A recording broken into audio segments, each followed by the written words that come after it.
திருவள்ளுவரின் மா திருமலரடிகளை பணிந்து போற்றி வணங்கி இந்த புதிய அதிகாரத்துக்குள் ஒப்புரவு அறிதல் அப்படிங்கிற அதிகாரத்துக்குள்ள நாம இன்னைக்கு நுழைய போறோம். இதுவரைக்கும் படிச்சது அப்படிங்கிறது ஒரு ஆங்கிள் திருக்குறளில் இல்லறவியலில் இல்லறத்தானுடைய தர்மங்கள் அறத்துப்பாலை பொறுத்தவரை என்ன இருக்கணும் அப்படிங்கிறத வரிசைப்படுத்தி அழகாக சொல்லி இருக்கிறார் திருவள்ளுவர் அப்படிங்கிறத பார்க்கணும். முதல்ல நான் அறத்தை கடைபிடிக்கணும் அப்படின்னு சொன்னாலே எனக்கு கிரகஸ்த தர்மம் அப்படிங்கிறது தான் அதுல முக்கியமான தர்மமாக இருக்கிறது. அந்த கிரகஸ்த தர்மம் இல்லறம் அப்படிங்கிறது ரொம்ப ரொம்ப அவசியமானதா இருக்கு. இந்த சொசைட்டியுடைய அப்லிஃப்ட்மெண்ட்டுக்கு அது தேவையா இருக்கு. அதனால ஒரு இல்லறத்தானுடைய கடமைகள் என்ன அப்படிங்கிற விஷயத்துல இருந்து அவர் ஆரம்பிச்சார்.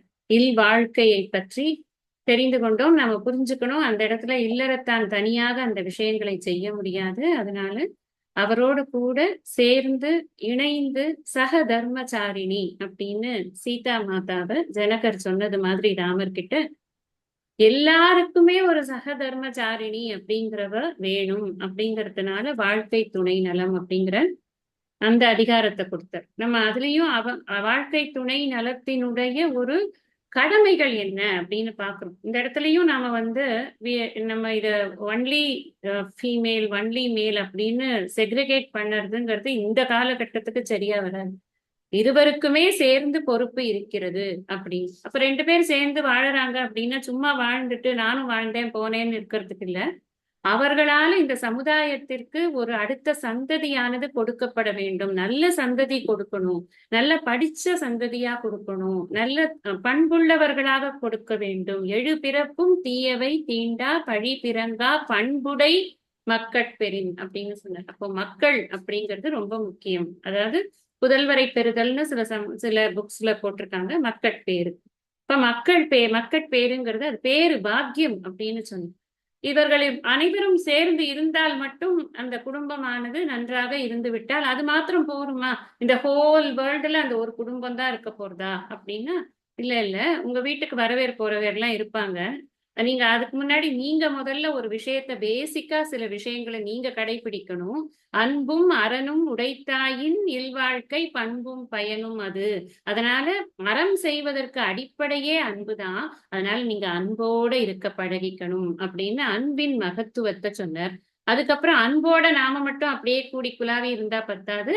யாரெல்லாம் இருக்காங்களோ நமக்கு தெரிஞ்சவங்க அவங்களையெல்லாம் வீட்டுக்கு கூப்பிடணும். அவங்களுக்கு வேணுங்கிற நல்லதெல்லாம் பண்ணணும். அதனால அவங்களுக்கு நல்ல சௌகரியங்கள்லாம் பண்ணி கொடுக்கறதுக்காக நீ விருந்தோம்பலை கற்றுக்கொள். அவர்களுக்கு வயிறு வாடாம பார்த்துக்கோ, அவர்களுக்கு நல்ல சௌகரியங்கள் பண்ணி கொடு, இதெல்லாம் ரொம்ப முக்கியம் அப்படின்னு விருந்தோம்பல் சொல்லி கொடுத்தார். அடுத்தது இனி வந்தவங்க கிட்ட நல்லா பேசணும். அப்பா என்ன வார்த்தை நீ பேசுவ? பெரியோர்கள் உபயோகித்த சொற்களைத்தான் நீ பேச வேண்டும். அதுல என்ன ஒரு அட்வான்டேஜ்னா சொல்லு தப்பாவே போகாது. இவர் அருணகிரிநாதர் சொல்லியிருக்கார், இவர் பாரதியார் சொல்லியிருக்கார், வள்ளுவர் சொல்லியிருக்காருன்னா சொல் எப்படி தப்பா போகும்? தப்பா போகாது. அந்த தபஸ்க்கு ஒரு சக்தி இருக்கு இல்லையா? அதனாலதான் பெரியோர்கள் சொன்ன சொற்கள் இனியவை கூறல் முதல் குறள்லயே டெபினிஷன் ஆஃப் இனியவை கூறல் என்னது அப்படின்னு அங்கேயே படிச்சிருக்கணும். இன்சொல் முதல்ல நல்ல இனிமையான சொற்களை சொல்லணும். அது கனிவானதாக இருக்கணும், அன்பு தோய்ந்ததாக இருக்கணும், பொய் இல்லாமல் இருக்கணும், வஞ்சனை இல்லாமல் இருக்கணும், பெரியோர்கள் சொன்னதாக இருக்கணும். இந்த பெரியோர்கள் சொன்னதாக இருக்கணுங்கிறதுல நம்ம ஸ்டிக் ஆன் பண்ணிட்டோம்னு வச்சுக்கோங்களேன், ஆட்டோமேட்டிக்கா அது அன்பு தோய்ந்ததா தான் இருக்கும், ஆட்டோமேட்டிக்கா அது வஞ்சனை இல்லாம இருக்கிறதா தான் இருக்கும். அதுதான் நமக்கு ஷார்ட்கட். அனாவசியமா நாமளா எனக்கு சொந்தமா தோணிட்டு எனக்கு புத்தி இல்லை அப்படின்னு பேசுறத காட்டிலும் இப்படி சொல்லியிருக்காரு அப்படின்னு அப்படி சொல்லியிருக்காரேன்னு சொல்ற அளவுக்கு நம்ம படிக்கணுமா வேணாம்? அப்படிதான். அதுதான் அதுல இன்பில்ட் அர்த்தம் என்னன்னா, சும்மாவே உட்கார்ந்து இருக்க கூடாது. நாம படிக்கிறது எல்லாமே உயர்ந்தவர்களுடைய புஸ்தகங்களா பார்த்து படிக்கணும். அதை படிக்கும் பொழுது நம்ம விருத்தி எல்லாம் நம்மளோட எண்ணம் எல்லாம் அதுவாவே மாறிடும், அவர்களுடைய சொற்களா மாறிடும். அப்ப நமக்கு சொல்லும் பொழுது கூட அதைத்தான் கோட் பண்ணணும்னு நமக்கு தோணும் அப்படிங்கிறது தான் அதுல அர்த்தம். அதுதான் ரொம்ப ஆழமா யோசனை பண்ணி அந்த அர்த்தத்தை எல்லாம் புரிஞ்சு கொண்டோம்னா இனிமை அதுக்கு. அடுத்தது என்ன சொன்னார் அவர்? சரி நீ இனியதை பேசி இந்த விருந்தெல்லாம் ஓம்பினா போகணுமாப்பா? அப்படிலாம் இல்ல, நீ இந்த விருந்தோம்புறது அப்படிங்கிற போதே என்னன்னா, நீ கொஞ்சம் சொசைட்டிக்குள்ள நுழையிற. அப்ப சொசைட்டிக்குள்ளேந்து உனக்கு ஏதோ ஒரு ஹெல்ப் எல்லாம் கிடைக்கிறது. நீ தனி மனிதன் அல்ல, சோசியல் அனிமல். அதனால நீ ஏதோ ஒரு ஹெல்ப் எல்லாம் வாங்கி கொண்டுதான் உன்னுடைய வாழ்க்கையை இவ்வளவு நன்றாக நடத்த முடிகிறது. அதற்கெல்லாம் நன்றி செலுத்த வேண்டாமா? ஒன்றன்ன இன்னா செய்யணும் அவன் செய்த ஒன்று நன்று உள்ள கெடும். அப்படி நன்றி மறப்பது நன்றன்று. அதுக்கு என்ன அதுக்கு என்ன வழிங்கிறதெல்லாமும் சொல்லி கொடுத்துட்டாரு. அதனால நன்றி என்பது ரொம்ப ரொம்ப முக்கியம். நம்முடைய சமூகத்தில் நாம் ஒவ்வொருத்தரிடமும் பெறக்கூடிய விஷயங்களுக்கு நாம் நன்றி உடையவர்களாக, நன்றியை காட்டுபவர்களாக இருக்கணும்னு சொன்னார். இங்கதான் அடுத்தது நடுவு நிலைமையை வைக்கிறார். ஏன் நடுவு நிலைமை வச்ச? நான் நன்றி உடையவனா இருக்கேன், அதனால எனக்கு ஒரு முடிவெடுக்க வேண்டிய சமயத்துல நான் ஓரம் சார்ந்து விடுவேனோ அப்படிங்கிறதுனால டக்குன்னு வள்ளுவர் நடுவுல குறுக்க போந்துக்கிறார். இல்லப்பா, நீ நன்றியுடையவனா இருன்னு எதுக்கு சொன்னேன்னா, உன்னுடைய நன்றியை காட்டுறதுக்கு தான். ஆனா உன்னுடைய ஸ்தானத்திலேயோ இல்ல ஒரு முடிவெடுக்க வேண்டிய நிலையிலேயோ நீ சமன் செய்த சீர்தூக்கும் கோல் போல் அமைந்து ஒரு பால் கோடாமை சான்றோர்கணி அப்படின்னு நீ ஒரு பக்கம் கோணி போயிடாத. நீ நடுவு நிலைமையில நிற்கணும் அப்படின்னு, தர்மத்துல நிற்கணும். நான் நன்றி பாராட்டும் பொழுது கூட நான் தர்மத்தில் தான் நிற்கணும். நன்றி பாராட்டுறது, பர்சனலா பாராட்டுறது, நல்லா வீட்டுக்கு போய் நல்லா நீ அவங்கள புகழ்ந்து பாராட்டி ஏதோ கொடு. ஆனா அவங்களே உன்னுடைய ஒர்க் பிளேஸ்ல நின்னாங்கன்னா அவங்களுக்கு என்ன செய்யணுமோ அந்த ஒர்க் என்ன அளவு பண்றதோ அவ்வளவுதான் செய்ய முடியும். அதுக்கு அந்த அளவுக்கு தான் நீ ஸ்ட்ரெச் பண்ணலாம் அப்படிங்கிற விஷயத்தெல்லாம் நாம நடுவு நிலைமையில நிறைய அதெல்லாம் பெருசா படிச்சுட்டோம். ஜஸ்ட் இப்ப தலைப்பை நினைவுபடுத்துறது மூலமா தான் அந்த ரீகேப்பை போட்டு கொண்டு வரேன் நான். ஏன்னா நம்ம எதையுமே மறந்துடக்கூடாது. அப்படியே இன்டாக்டா புத்தி வச்சுக்கொண்டே இருக்கணும். அதுதான் ஆசை நமக்கு. அதுக்காக வேண்டி இதை சொல்றது. இப்ப நடுவு நிலைமையில இருக்கும் பொழுது அந்த நடுவு நிலைமையை கடைபிடிக்கணும்னா எனக்கு என்ன வேணும்? எனக்கு கடைபிடிக்கணும்னா நான் தான் பெரிய ஆள்னு நான் நினைக்க கூடாது. நானும் இந்த சமுதாயத்தில் ஒரு அங்கம், எனக்கும் ஒரு பணி இங்க இருக்கிறதுங்கிற அடக்கம் எனக்கு. அடக்கம் அமரருள் உய்க்கும்னு சொன்னாரா இல்லையா? அதுல முக்கியமான அடக்கம் என்ன அப்படின்னா நாவடக்கம். நாக்க கட்டுப்படுத்தி வச்சுக்கணும். எதை பேசணுமோ, எவ்வளவு பேசணுமோ, எங்க பேசணுமோ, யார்கிட்ட பேசணுமோ, எதுக்காக பேசணுமோ அது மாத்திரம்தான் பேசணும். மத்தபடி எக்ஸ்ட்ராவா வேர்ட்ஸை யூஸ் பண்ணி பின்னாடி சொல்ல போறாரே பயனில சொல்லாமை சொன்னாரா இல்லையா? படிச்சுட்டோம் நம்ம அதெல்லாம். அதனால அதெல்லாம் பண்ணக்கூடாதுங்கிறதுனால அந்த நாவடக்கத்தை ரொம்ப முக்கியமா வச்சு அந்த அடக்கம் உடைமை சொன்னார். அடக்கத்தை உடைமையாக கொள்ளணும்னா என்ன வச்சிருக்கணும்னா ஒழுக்கம் வச்சிருக்கணும். ஒழுக்கம் இருந்தால்தான் என்னால் அடங்கி இருக்க முடியும். ஒழுக்கம்ங்கிறது என்ன? மனம், மெய், வாக்கு மூணும் ஒரே நேர்கோட்டுல இருக்கணும். அது எந்த விதமான தவறுகளுக்கும் ஈடுபடக்கூடாது. நடுவு நிலைமையிலிருந்து தாண்டாமல் இருக்கணும். நான் எனக்கு என்ன சமுதாயத்தில் ஒரு நிலையோ, வாழ்க்கை முறையில் நான் என்ன நிலையில் இருக்கிறேனோ இதுக்கு நான் உண்மையா இருக்கணும். அந்த இடத்துக்கு அந்த ஸ்தானத்துக்கு உள்ள கடமைகளை கரெக்டா செய்யணும். முக்கியமா விருப்பு வெறுப்பே இல்லாம செய்யணும் அப்படிங்கறத ஒழுக்கம் உடைமையில பார்த்தோம். அப்புறம்தான் என்ன பண்ணார் வள்ளுவர்னா, இவன் ஒழுக்கம் உடைமைன்னு சொல்லி கொடுத்தோம்னா, ஒழுக்கத்தை உடைமையாக கொள் அப்படின்னு சொல்லி கொடுத்தாச்சுன்னா, ஒழுக்கத்தை தவறுவதற்கான காரணங்கள் எங்கெல்லாம் வரும்னு யோசிச்சிருக்க. நமக்காக உட்கார்ந்து ரொம்ப கருணையோட யோசிச்சு இன்னென்ன காரணங்களால இவனோட ஒழுக்கம் தவறுவதற்கு ஒரு சான்ஸ் இருக்கு, அதெல்லாம் அவாய்ட் பண்ணிட்டா அவன் ஒழுக்கம் உடைமையிலேயே அப்படியே நின்றுடுவான் அப்படிங்கறதுனால என்ன பண்ற, முதல்ல எடுத்த உடனே உள்ளதுலயே பெரிய தப்பு. பொன் நிலம் மாதர் மூவேடனை என்று ஒழியுமோ அப்படின்னு அருணகிரிநாதர் பாடுறாரு இல்லையா அனுபூதியில. அதனால மூவேடனைங்கிறது என்ன? பொன் நிலம் மாதர் தான் மூவேடனை.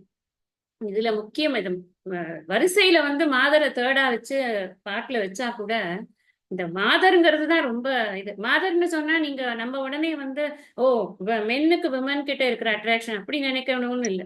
விமனுக்கு மென் கிட்ட இருக்கிற அட்ராக்ஷனும் சேர்ந்துதான். இது ரெண்டுமே எல்லாம் ஆப்போசிட்டா இருக்கக்கூடியவர் மேல இருக்கக்கூடிய அட்ராக்ஷன் அப்படி புரிஞ்சுக்கணும் நம்ம. அப்ப இது முக்கியமா ஃபர்ஸ்ட் இதுவா வச்சு சொல்ற பிறனில் விழையாமை. இன்னொருத்தவனுடைய ஒரு அறத்தை கடைபிடித்து கொண்டிருக்கிற கூடிய ஒரு வீட்டுக்குள்ள நீ ஒரு ஏடாகுடம் பண்ணாத. விழிந்தாரின் வேறல்ல மன்ற தெளிந்தாரில் தீமை புரிந்து ஒழுகுவார்னு சொல்லி செத்தவனுக்கு சமானம் அப்படி செஞ்சவன். அப்படி இங்கெல்லாம் நிறைய திட்டு கிடைக்கிறது. யாரெல்லாம் அதை மீறுகிறார்களோ அவர்களுக்கெல்லாம் திட்டு தான் நிறைய கிடைக்கிறது. இந்த அதிகாரங்கள் எல்லாத்தையும் நம்ம பார்க்கிறோம். இது மாதிரி ஒருவன் தன்னுடைய இதை மீறிட்டான் அப்படின்னு சொன்னான், பிறனில் விழைந்து விட்டான்னு சொன்னான். அவன் என்ன ஊர் பாராட்டி மாலை போட்டு புகழ்ந்து அவனுக்கு மேடை வச்சு இது பண்ணுவான் என்ன? திட்டதான் திட்டுவாங்க எல்லாரும். இல்லையா? நீ இதை தப்பு பண்ணிட்டியான்னா உனக்கு ஒரு திட்டு கிடைக்குமப்பா. ஆனா நீ என்ன பண்ணணும் தெரியுமா? ஏற்கனவே தப்பு ஒண்ணு பண்ணிட்டியா? திட்டு கொடுக்குறாங்களேன்னு சொல்லிட்டு அவங்க கிட்ட நீ எகிரி எகிரி மறுபடியும் நீ வந்து சண்டைக்கு போக கூடாது. ஏன்னா அந்த சண்டைக்கு நீ போகும் பொழுது என்ன ஆறுது? பொறுமை அப்படிங்கிற தன்மையை இழந்து விடுகிறாய். எப்ப ஒரு மனிதன் பொறுமையை இழக்கிறானோ அப்ப அவ்வளவும் சர்வநாசம் அவனுக்கு அதனால தான் ஆகுறது அப்படின்னு சாஸ்திரங்கள் சொல்றதுனால பொறையுடைமை அப்படிங்கிறத முக்கியமான ஒரு விஷயமாக நீ வைத்துக்கொள். எவ்வளவு அளவுக்கு உனக்கு பொறையுடைமை இருக்கணும்னா, பூமாதேவி எப்படி தன்னை அகழக்கூடியவனை கூட பொறுத்து கொண்டு தாங்கிக் கொண்டு அதை அனுமதிக்கிறாளோ அது மாதிரி நீயும் வந்து இருக்கணும் அப்படிங்கிற விஷயங்கள் எல்லாம் பொறையுடைமையில சொன்ன. அதுக்கப்புறம் சொன்னார், இப்ப இப்ப இந்த எதனாலெல்லாம் ஒருத்தன் வந்து ஒழுக்கத்திலிருந்து பிறழ்வான் அப்படிங்கிறத வள்ளுவர் எப்படி வந்து யோசிச்சிருக்கார் அப்படின்னு பார்த்தா, மனசால வாக்கால காயத்தினால. ஏன்னா ஒழுக்கம்ல என்ன சொன்னோம்? மனம் வாக்கு காயம் மூணும் ஒரே நேர்கோட்டுல இருக்கணும். ஒண்ணு உள்ளத்தில் எண்ணுவதுதான் பேச வேண்டும், பேசுவதுதான் செயலில் இருக்க வேண்டும்னா முதல்ல உள்ளத்தை சரி பண்ணணும். அப்ப அனாவசியமான இந்த ஆசைகள் இந்த ஏஷணைகள்லாம் இல்லாம இருக்கணும். அப்புறம் பொறுமையா இருக்கணும். அதுக்கு அடுத்தது என்ன சொன்னார்? உள்ளத்தினுடைய இதுதான் இன்னொன்னு. அடுத்த ரெண்டுமே என்னது? இன்னொருத்தனுடைய பொருளை பார்த்து ஐயோ அவனுக்கு மாத்திரம் இருக்கிறதே எனக்கு இல்லையே, நான் பெறவில்லையே அப்படிங்கிற ஒரு பொறாமை குணத்தை வளர்த்து கொள்ளாது. இந்த பொறாமை குணம் என்பது என்ன பண்ணும்? திருச்செற்று தீயுழி உய்த்து விடும் அப்படின்னு சொன்னார் இல்லையா? அதனால அது மட்டும் சொல்லல. அவன் அழுக்காறு யாருக்கு இருக்கோ அவனுடைய சுற்றம் கூட வந்து உடுப்பதும் உண்பதும் இல்லாமல் கெடும். நல்லா பயமுறுத்துறாரு அந்த இடத்துல. அப்புறம் என்ன சொன்னார்? அந்த அழுக்காருங்கிறதுக்கு காரணம் என்னப்பா உனக்கு? இன்னொருத்தர் பொருள் மேல ஒரு ஆசை ஏற்படுறது அதுதானேப்பா காரணம். ஆசை தானே எல்லாத்துக்கும் காரணம். அப்ப வெகுதல் பண்ணாத, வெக்காமை. அப்ப நீ வந்து என்ன பண்ணக்கூடாது? சிற்றின்பம் வெக்கி அறநல்ல செய்யாரே மற்ற இன்பம் வேண்டுபவர். நீ வளரணும் வாழ்க்கையில. நீ ஒரே இடத்துல நிக்க கூடாது. நீ மற்ற இன்பம் வேண்ட வேண்டும், பேரின்பத்தை நீ நாட வேண்டும். அதுக்கு இடைஞ்சலா இருக்குமப்பா இந்த சிற்றின்பங்களை நாடி நீ ஒரு பொழுதும் சென்று விடாதே.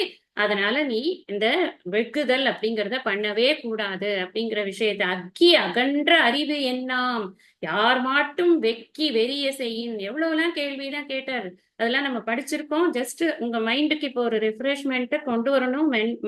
மேல் இதுல இருக்கணும் அது அப்படிங்கிறதுக்காக இது சொல். அடுத்தது என்ன சொன்ன? மனசுல முடிச்சுட்டாரா? அப்புறம் வாக்குல என்ன என்ன தப்பு பண்ண முடியும் நம்ம? எப்பவுமே ஒருத்தர்கிட்ட ஒரு நல்ல பொருள் இருக்கு, அது நமக்கு கிடைக்கலன்னா அடுத்த க்ஷணம் நம்ம மனசு என்ன பண்ணும்னா அவங்கள பத்தி துர்பிரச்சாரம் பண்றதுக்கு ஆரம்பிச்சிடும்.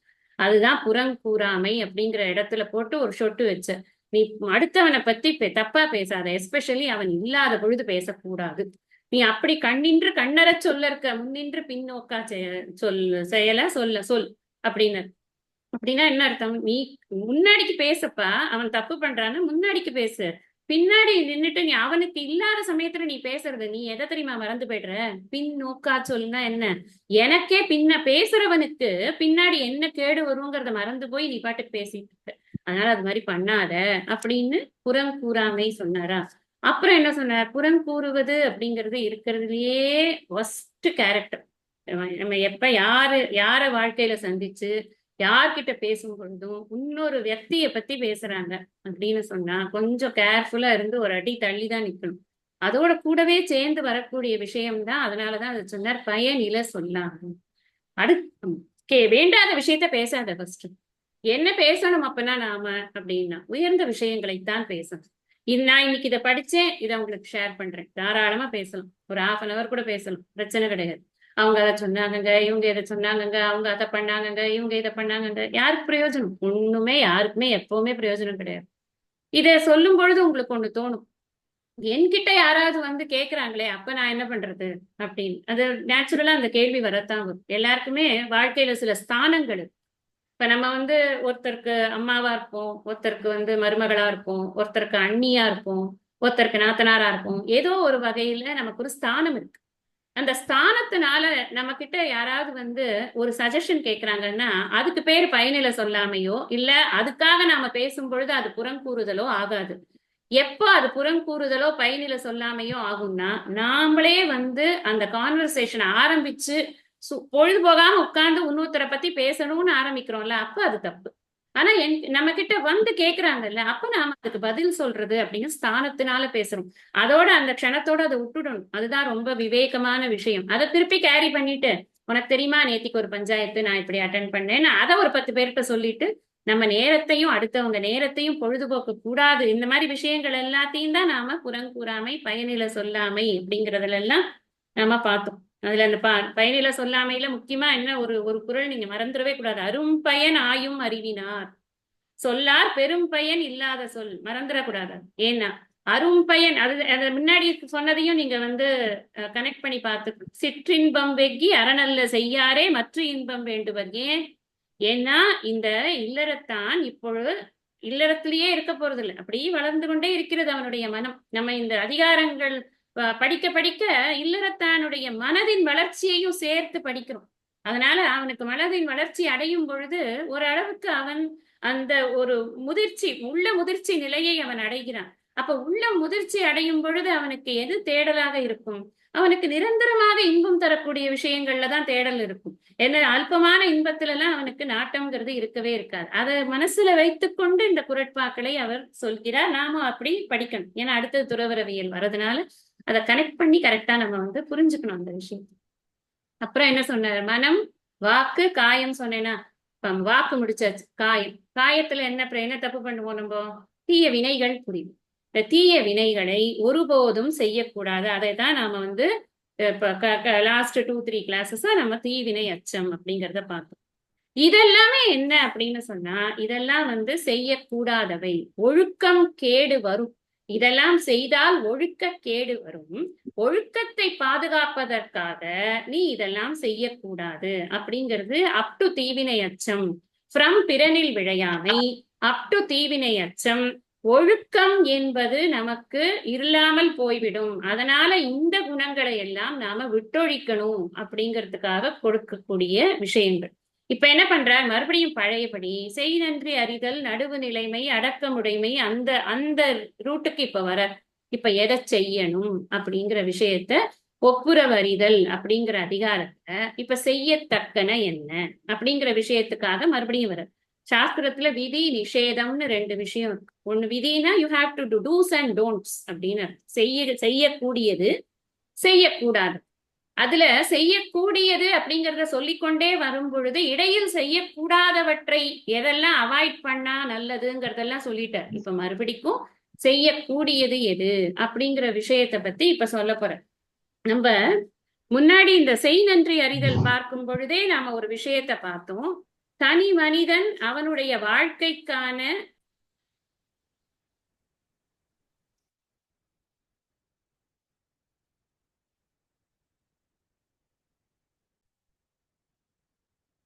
அந்த தூய்மையான மனத்திற்கு நான் என்ன பண்ணணும் அப்படின்னு சொன்னா, என்னுடைய அனுஷ்டானங்கள் எல்லாமே ரொம்ப ரொம்ப ரொம்ப முக்கியமாக கடைபிடிக்கப்பட வேண்டியதாக இருக்கணும் அப்படின்னு பார்த்தோம். அதையே இதுல பார்த்தோம் நம்ம. இஷ்டான் போகான்கி ஓ தேவா தாஸ்யந்தே யஜ்யபாவிதாக தைர்த தான பிரதாயோ யோ புங்தே ஸ்தேன ஏவசக அப்படின்னு சொல்லு. அப்படின்னா என்ன அர்த்தம்? அவன் கொடுக்காம சாப்பிடுறவன் திருடன் அப்படின்னு படிச்சோம் நம்ம. அதனால இந்த விஷயங்களை எல்லாம் ஞாபகம் வைத்துக்கொண்டு இப்போ ஒப்புரவறிதல் அப்படிங்கிற இந்த அதிகாரத்துக்குள்ள நாம இப்ப நுழைய போறோம். முதல் குறளை நம்ம இப்ப படிக்கிறோம். கைமாறு வேண்டா கடப்பாடு மாறி மாட்டு என் ஆற்றுங் கொல்லோ உலகு. உலகு உலகு அப்படின்னா இங்க உலக மக்கள்னு. மாறி மாட்டு என் ஆற்றுங் கொல்லோ, அதாவது இங்க இது கொண்டு கூட்டி பொருள் சொல்லணும் அப்படின்னு சொன்னா, உலகு மாறி மாட்டு என் ஆற்றுங் கொல்லோ. முதல்ல கேள்வி, உலக மக்கள் மழைக்கு காரணமான மேகங்களுக்கு என் அப்படின்னா என்ன எதிர் உதவி ஆற்றுக்கொலோன்னா செய்கின்றனர். அது என்ன செய்கிறார்கள்? அவர்கள் ஒன்றும் செய்யறதில்லை. மாறி மாட்டுங்கிறது என்ன? மாறிங்கிறது மழை, மாட்டு அப்படின்னாக்க மாறி மாட்டு அப்படின்னா அந்த மழையை தாங்கி கொண்டிருக்கக்கூடிய மேகங்கள். அந்த மேகங்களிலிருந்து மழை பொழிகிறது. அதற்கு என்ன அவர்கள் செய்கிறார்கள்? பதிலுக்கு ஏதாவது பண்றாங்களா? பதிலுக்கு அதை கெடுக்கிறதுக்கு வேணா நிறைய பிளாஸ்டிக் போட்டு வச்சிருக்காங்க. மற்றபடி அவர்கள் ஒரு உதவியும் செய்யறது இல்லை. இங்க எனவே நம்ம சப்ளை பண்ணிக்கணும். எனவே கடப்பாடு கைமாறு வேண்டா. கடப்பாடு அப்படின்னு சொன்னா பிறருக்கு செய்யும் உதவியை அப்படின்னு அர்த்தம். அதுதான் பரோபகாரம். இன் அனதர் வே, கடமையாக நீ அந்த உதவியை செய்துதான் ஆக வேண்டும். ஏன்னா அங்கிருந்து நீ வாங்கிக்கிற, அதனால நீ கடமையாக அந்த உதவியை செய்துதான் ஆக வேண்டும் அப்படிங்கிறது இருக்குது. கைமாறு எதிர் உதவியை வேண்டா, நாடுவதாக இருக்கலாகாதுன்னு அர்த்தம். உலக மக்கள் மழைக்கு காரணமான மேகங்களுக்கு என்ன எதிர் உதவி செய்கிறார்கள்? அது எனவே பரோபகாரமாக நீ செய்யக்கூடிய உதவிக்கு எதிர் உதவியை எதிர்பார்ப்பது முறையல்ல அப்படிங்கிறது தான் இதுல அர்த்தம். இந்த உபகாரம் அப்படின்னு செய்யறதே என்னன்னா, மனிதர்களுக்கு செய்வது, இயற்கைக்கு செய்வது, ரெண்டுமே இந்த இடத்துல இவர் கம்பேரிசன் மாறி மாட்டுன்னு எடுத்ததுனால நம்ம அதையும் பார்க்கணும். நான் இந்த இயற்கைக்கு என்ன உபகாரம் செய்ய முடியும், அது கைமாறு இல்லாமல் எனக்கு உபகாரம் செய்யறதா இல்லையா? ஆனா நான் என்ன உபகாரம் செய்யறேன் அப்படின்னா, நான் அது மறுபடியும் இன்னொரு தடவை சீசனலா அந்த அந்த சீசனுக்கு கரெக்டா வரவிடாத அளவுக்கு நான் என்னுடைய வேலையை இங்க பார்த்து கொண்டிருக்கேன். நெகிழிகளை நான் உபயோகப்படுத்துகிறேன். எல்லா இடங்கள்லயும் பிளாஸ்டிக் போட்டு குப்பையாக்கி வச்சிருக்கேன். அப்புறம் இந்த கம்ப்யூட்டர் ஸ்பேர் பார்ட்ஸ்னால நிறைய கடல் வளங்கள் எல்லாம் போயிடுறது, அங்க கொண்டு தள்ளுறாங்க, டெப்ரீஸ் தள்ளுறாங்க, குப்பைகளை தள்ளுறாங்க கடல்ல அப்படின்றாங்க. ஸ்கிராப் டிஸ்போசல்னால நிறைய ப்ராப்ளம்ஸ் ஏற்படுறது, எலக்ட்ரானிக் ஸ்கிராப்னாலன்றாங்க. இப்ப இந்த இயற்கை எனக்கு எந்த ஒரு எதிர்பார்ப்பும் இல்லாமல் கொடுக்கக்கூடிய விஷயத்திற்கு நான் பதிலுக்கு என்ன பண்றேன்? அதை நான் நாசம் பண்ணிட்டு உட்கார்ந்துருக்கேன். இங்க விஷயம் என்ன அப்படின்னா, எப்படி அந்த இயற்கை நீ நாசமே பண்ணினா கூட அது உனக்கு கொடுக்க வேண்டியதை கொடுத்து கொண்டே இருக்கிறதோ, அந்த மாதிரிதான் இன்னொருத்தருக்கு செய்யக்கூடிய உதவி உனக்கு திரும்ப வரும் அப்படிங்கிற எண்ணத்துல செய்யக்கூடாது. அதுதான் இங்க விஷயம். நான் ஏதாவது ஒண்ணு கொடுத்தேன்னா அது குறி எதிர்ப்ப நீரது உடைத்து அப்படின்னு அடுத்ததுல சொல்லுவார், ஈகையில சொல்லுவார். அது எனக்கு நீ ஏதோ எதிர்பார்த்துதான் நீ அந்த இதை செய்யற. ஏன்னா ஆதாயம் இல்லாத ஆத்தோட போக மாட்டாங்க சொல்லுவாங்கல்ல, அந்த மாதிரி இது எனக்கு ஒரு வேணும், இதனால எனக்கு ஒண்ணு கிடைக்கும் அப்படின்ற எண்ணம் எனக்கு இருக்கிறது அப்படிங்கிறது பரோபகாரத்துல சேர்த்தி கிடையாது. அதான் விஷயம். எதையுமே எதிர்பார்க்காது. ஏன் எதையும் எதிர்பார்க்க கூடாது? நான் அதுல என்ன தப்பு இருக்கு? நானும் இந்த சொசைட்டில ஒரு அங்கத்தினர் தானே. நான் இந்த சொசைட்டி கொடுக்கும்போது இந்த சொசைட்டி எனக்கு கொடுக்க வேண்டாமா அப்படின்ற கேள்வி நமக்கு வரும் இல்லையா? நம்ம என்ன புரிஞ்சுக்கணும்னா, நான் கொடுக்குறேனே இதுவே நன்றி கடன் தான். நான் பெறுவதற்குத்தான் நான் கொடுத்து கொண்டிருக்கேன். திரும்ப திரும்ப நான் கொடுத்திருக்கிறேன் அதனால் எனக்கு கொடுக்க வேண்டும் என்ற எண்ணத்தை வளர்த்து கொள்ள வேண்டாம். அது என்ன ஆகும்னா, திரும்ப திரும்ப எனக்கு ஒரு டிரான்சாக்ஷனல் பாவம் தான் எனக்கு வரும். அதனால நான் இதை தானம் அப்படின்னு கிளாசிஃபை பண்ணவே முடியாது. அதனால நான் தானம்ங்கிறத பண்ணணும் அப்படின்னு இருக்குன்னா, தானம் கொடுத்தத இது இதனால எனக்கு என்ன வரும் அப்படிங்கிறத நினைக்க கூடாது. நம்ம நிறைய இந்த மிஸ்டேக் பண்ணும். நம்ம யாருக்காவது கொடுத்துருப்போம், கொடுத்ததுக்கு அப்புறம் கொடுத்துட்டா யோசிக்க கூடாது. கொடுக்கறதுக்கு முன்னாடி ஒரு 100 வாட்டி கூட யோசிக்கலாம். அந்த அந்த என்ஜிஓட ஸ்டேட்மெண்ட் ஆஃப் அக்கௌண்ட்ஸ் எல்லாம் பார்க்கலாம், அவங்களோட இதெல்லாம் பார்க்கலாம், அவங்களோட பேலன்ஸ் ஷீட் எல்லாம் பார்க்கலாம், அவங்க எங்கெல்லாம் இது பண்றாங்க, சர்வீஸ் பண்ண எல்லாம் பார்க்கலாம். கொடுத்தாச்சு ஆனா அதுக்கப்புறம் பார்க்க கூடாது. பார்க்கறதுனால பிரயோஜனம் கிடையாது. ஏன்னா கொடுப்பது அப்படிங்கிறது நம் நன்றி கடனாக செலுத்துகிறோம்.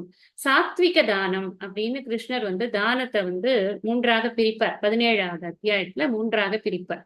அப்ப சாத்விக தானம் என்ன சொல்றார் அப்படின்னா, தாத்தவியம் இது எத் தானம், நான் கொடுக்க வேண்டும் என்ற என்னுடைய நன்றி உணர்ச்சியால் நான் கொடுக்கிறேன் அல்லவா, அதுதான் சாத்விகமான தானம். தீயத்தே அனுபகாரினே அப்படிங்கிற, தீயத்தேனா கொடுப்பது, அனுபகாரினே யாருக்கு கொடுக்கிறேன்? எனக்கு உபகாரம் பண்ணாதவர்களுக்குத்தான் நான் கொடுக்கிறேன். நான் அவர்களிடமிருந்து ஒரு உபகாரமும் எதிர்பார்க்கவில்லை. நான் யாருக்கோ எனக்கு கண்ணுக்கே தெரியாதவங்களுக்கு கூட எனக்கு திரும்பி வரவே வராதுன்னு தெரிஞ்சும் கூட நான் கொடுக்கிறேன் இல்லையா, நன்றிக்காக கொடுக்கிறேன். நம்ம யோசிச்சு பார்க்கணும். நாம எனக்கு ஒரு பொருள் கிடைக்கிறது அப்படின்னா, இதெல்லாம் ஹோம்ஒர்க் நீங்களே பண்ணி பார்க்கலாம். அந்த பொருள் எனக்கு சேருவதற்கு எத்தனை பேர் உழைத்திருக்கிறார்கள் அப்படிங்கிற நன்றி பெருக்கினால் நான் இதை கொடுக்கிறேன். நம்ம இந்த பட்டுக்கோட்டை சைட்லதான் மொய் விருந்துன்னு வைப்பாங்க. நீங்க இதுல பார்த்திருக்கீங்க, சின்ன கவுண்டர் படத்துல இருக்கும் அதை பத்தி. அந்த மொய் விருந்துன்னா அந்த இலைக்கு கீழே காசு வச்சுட்டு போவாங்க. இப்பெல்லாம் இலை கீழே வைக்கிறது இல்ல. இப்பெல்லாம் முதல்ல காசு ஒருத்தர் உட்காந்து கலெக்ட் பண்ணிடுவார். மொய் விருந்துனே பத்திரிக்கை வரும் எங்களுக்குலாம் ஆபீஸ்ல ஒர்க் பண்ணும்போது. அது இப்போ போறதுன்னா எதுக்குனாக்கா காசு கொடுக்கணும் அப்படிங்கிறது. அதோடைய கலெக்ட் மணி, அது that is one way of collecting money from people for their personal works. எதுன்னா அது கடன் வாங்குறதுக்கு பதிலாக இந்த மாதிரி பண்றது, அதெல்லாம் ஒரு கல்ச்சர் அங்க இருக்கிறது. அது கிடையாது தானம்ங்கிறது. தானம்ங்கிறது இந்த மாதிரி போய் மொய் விருந்து பண்றதுங்கிறது இல்லை. அதான் மொய் விருந்துல வந்து எக்ஸ்பெக்டேஷன் இருக்கு. அடுத்த வாட்டி இவர் வைப்பாரு மொய் விருந்து, அப்ப அவங்க வந்து கொடுக்கணும். அதுதான் மொய் விருந்தோட எக்ஸ்பெக்டேஷன். ஆனா தானத்துல அப்படி கிடையாது. தானம்ங்கிறதே நோ எக்ஸ்பெக்டேஷன் அட்டா. இதுக்கு சுவாமிஜி ஒரு இது சொல்லுவார். என்ன அப்படின்னா, நாம வந்து அக்னியில சேர்க்கக்கூடிய ஆகுதி இருக்கு இல்லையா, அந்த ஆகுதி எங்க போறது அப்படின்னா சூரியனை அடைகிறது. அந்த சூரியனால அது எங்க போறது, அந்த சூரியனால என்ன நமக்கு கிடைக்கிறதுனா அது மழையாக நமக்கு திரும்பி வருகிறது. அந்த மழையினால என்ன ஆகுது அப்படின்னா உணவு உற்பத்தி ஆகுது. அந்த உணவினால என்ன ஆகுதுன்னா உயிர்கள் உற்பத்தி ஆகுது. இது வந்து இது மனுஸ்மிருதியில சொல்லியிருக்கு அப்படின்னு சுவாமிஜி சொல்லு. இதுதான் சைக்கிள் அப்படின்னு. சேம் திங் நாம வந்து இதுல பாக்குறோம், கீதையிலையும் பார்க்கணும். அன்னாத் பவந்தி பூதானி பர்ஜன்யாத் அன்ன சம்பவக யஜ்ஞாத் பவதி பர்ஜன்யக யஜ்ஞ கர்ம சமுத்பவம் கர்ம பிரம்மோத்பவம் வித்தி பிரம்மாட்சர சமுத்பவம் தஸ்மாத் சர்வகதம் பிரம்ம நித்தியம் யஜ்ஞே பிரதிஷ்டிதம். இந்த தர்மத்துலதான்ப்பா எல்லாம் நிலைத்து கொண்டிருக்கு. யஜ்ஞே பிரதிஷ்டிதம். இந்த தர்மத்துலதான் எல்லாம் நிலைத்து கொண்டிருக்கிறது. அன்னம் வருகிறது, மழையினால் அன்னம் கிடைக்கிறது. இந்த மழை எதனால் கிடைக்கிறது? யஜ்யத்தினால் கிடைக்கிறது. யஜ்யத்தை பண்ணுவதற்கு எது ஆதாரம்? இந்த இது வேதம் தான் ஆதாரம். வேதம் எங்கிருந்து வந்தது? அக்ஷரத்திலிருந்து வந்தது. அக்ஷரம் அப்படின்னு சொன்னா அழிவில்லாதது அப்படின்னு அர்த்தம். பிரம்மன் அப்படின்னு, பிரம்மத்திலிருந்து வந்ததுதான் அந்த அக்ஷரம், பரம்பொருளிலிருந்து வந்ததுதான் அந்த இது வேதம். அந்த வேதத்தின் காரணமாக இந்த யஜ்யங்கள் நடந்து யாகாதிகளின் காரணமாக மழை பெய்கிறது. அதனாலதான் நாம் எல்லாரும் இருப்போம். இது வந்து இந்த தேவான் பாவேதானோட கண்டினியூ பண்ணி இந்த விஷயத்தெல்லாம் படிப்போம். இந்த இந்த இவர் நம்ம நம்ம நம்ம வகுப்புல இருக்கிற அர்ஜுனன் சார் கூட ஒரு அழகான நான்மணி கடிகை பாட்டு கூட ஒன்று ஷேர் பண்ணியிருந்தார். இத இந்த போன கிளாஸ் கேட்டு ரொம்ப அழகா இருந்தது. அந்த பாட்டும் உங்களுக்கு சொல்லணும்னு நினைக்கிறேன் நான். மழையின்றி மாநிலத்தார்க்கில்லை மழையும் தவமிலார் வழி இல்லை. மழையின்றி மாநிலத்தார்க்கு இல்லைன்னா இந்த ஊருக்கு மழை இல்லைன்னா யாரும் இருக்க முடியாது. மழை எப்ப வரும் அப்படின்னா தவம் செய்தால்தான் வரும். நான்மணி கடிகை சொல்கிறது.